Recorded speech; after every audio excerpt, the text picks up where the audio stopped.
Analyzes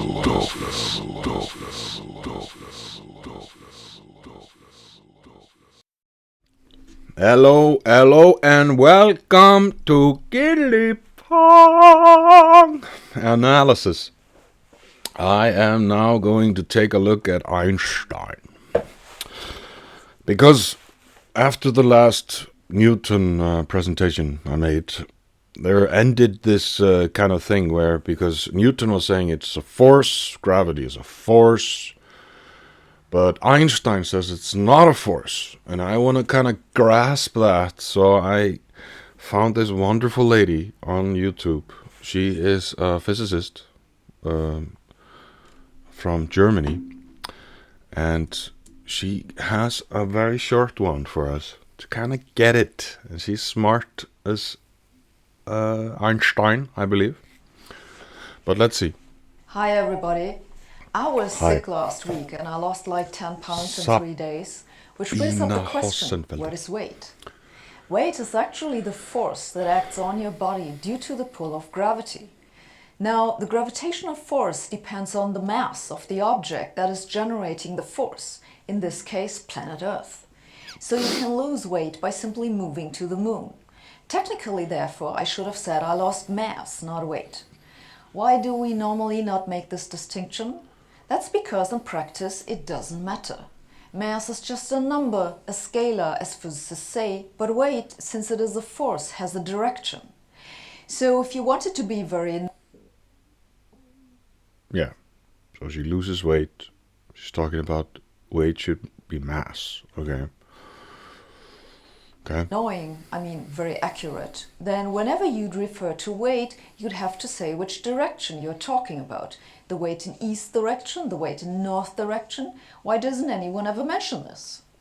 We don't usually mention a direction when we talk about weight because we all agree that we mean the force pulling down. And since we all know what we're talking about, we treat weight as if it was a scalar omitting the direction. Easy. But you have to flip it around, because then it becomes a lot more complicated. Because if you're in Australia, then down is up. Right? Moreover, the gravitational attraction downwards is pretty much the same everywhere on our planet, which means it is unnecessary to distinguish between weight and mass in everyday life.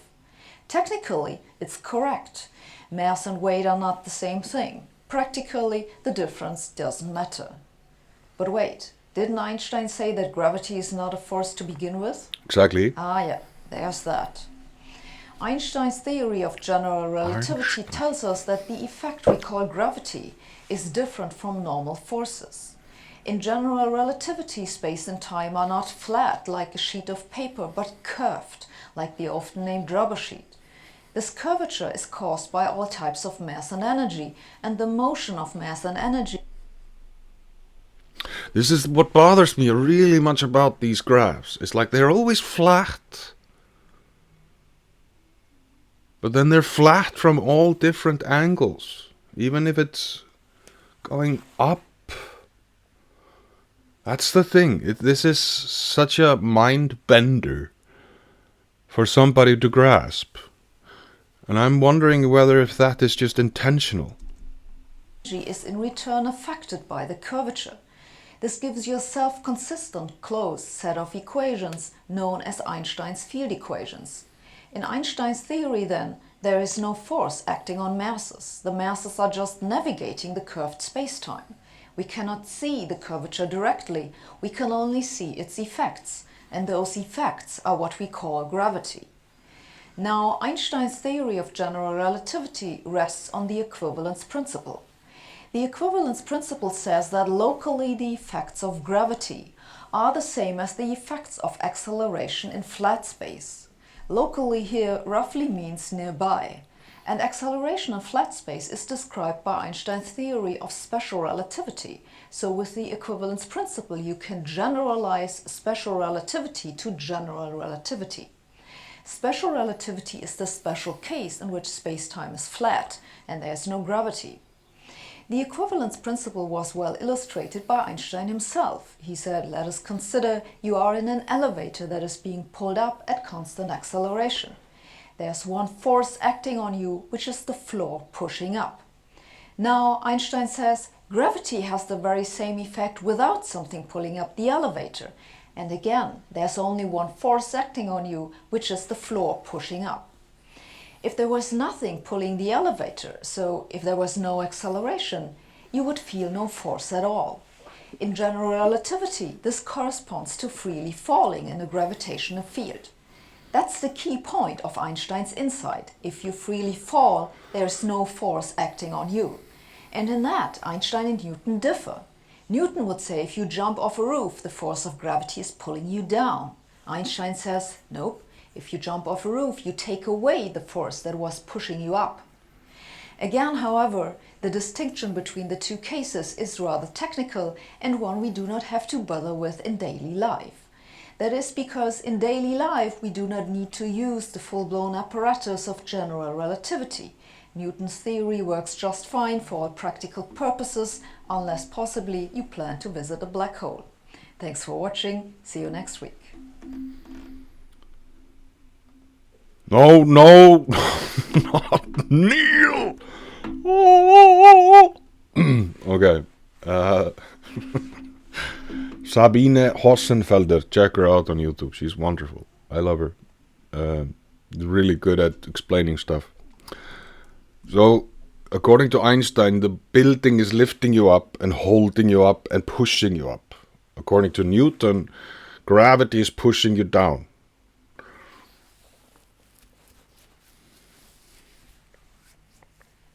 But it's all the same thing, right? It's just ideas about how it's happening.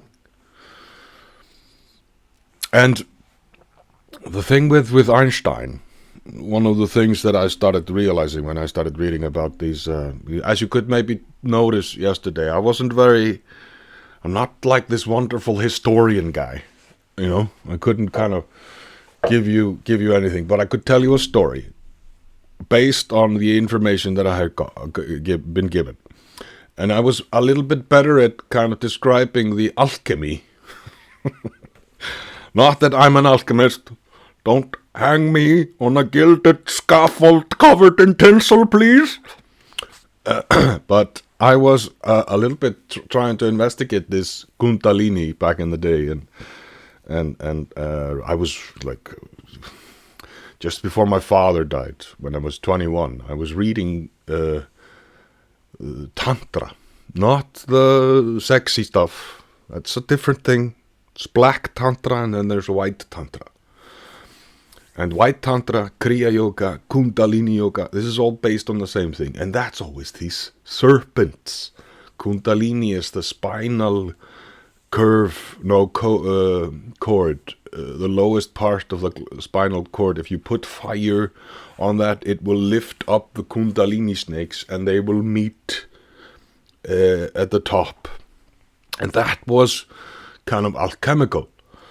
And what I feel is Einstein, he was one of the best scientists to, comfort my kind of belief system when I was following this kind of logic. Because Einstein is very occult-like when he's talking about these things, like this. Like when you're falling, you don't feel any gravity. Yes, you do. You feel it, and you're falling, and you're screaming. Ah! It's like that thing. And then I saw that Jung and Einstein. And Jung is like this alchemist, occult dude. Like I was reading his Red Book, and he is analyzing his dreams, and he is doing all these different things that are very occult-like. And Newton was this occult alchemist guy. And now Einstein, when you are thinking, like, one quote from him here, Jung's fascination with physics actually began early in his career as a result of a series of dinners with Albert Einstein between 1909 and 1912.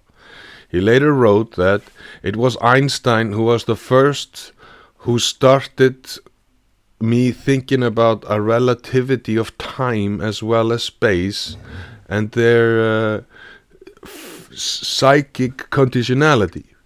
Years later, the stimulus led to my realization with a physics professor V. Pauli and to my thesis of psychic synchronicity. So, like Jung, he is not recommended by any psychology professor today because he went kind of all in his alchemy, and most of his followers were doing pretty much the same thing as Newton was doing with the Philosopher's Stone. So that's the thing. This is what I feel is so interesting and fascinating. It's like when you are in this physics and when it becomes quantum physics, it starts to become very spiritual, very interesting in that area. And it's kind of like a bridge towards what's belief, what's God, and what is science, whatever that is, But anyway, this was a short one. Just a tiny little understanding of what we're talking about here. Because everybody starts to differ. Because next would be the quantum gravity part. Like, what are the physicists talking about today on a quantum scale, what gravity is? And there, everything doesn't make any sense. Either all the physicists have completely lost their minds, and they just completely stopped doing physics and started doing what Jung and Newton was doing with the Philosopher's Stone. So, hence, I have decided to kind of broaden this discussion and this analysis, these analyzing factors that I'm doing, into becoming more connected to this. What is occult? What is it? Why are all these people so occult-like? And is it satanic we're talking about? Do we really need God today? Are the bad guys winning? Alchemy becomes chemistry, becomes the pharmaceutical companies. The pharmaceutical big pharma complex. Alchemy becomes like the Royal Society. They were making muskets and they were creating guns, So this is very interesting. Like, when did alchemy stop? Did it ever stop? Did it just become part of science? Or did it become something that was, a hangable offense? I think we're going to go into that direction in the next videos. But you see what I'm talking about, right? Gravity didn't, or this force didn't change, whatever they're describing and giving a name to. Is it God? Is it buoyancy, which is water going on fluid and keeping itself level? Is all the ocean seas level? What is this weak force that is holding the water on a globe? This is a very interesting, fascinating discussion. Because you start to see that you can be labeled and you can be completely cancelled if you start questioning these things. But anyway, thank you so much for watching. And it's time to shine. So let's glow. And God bless you.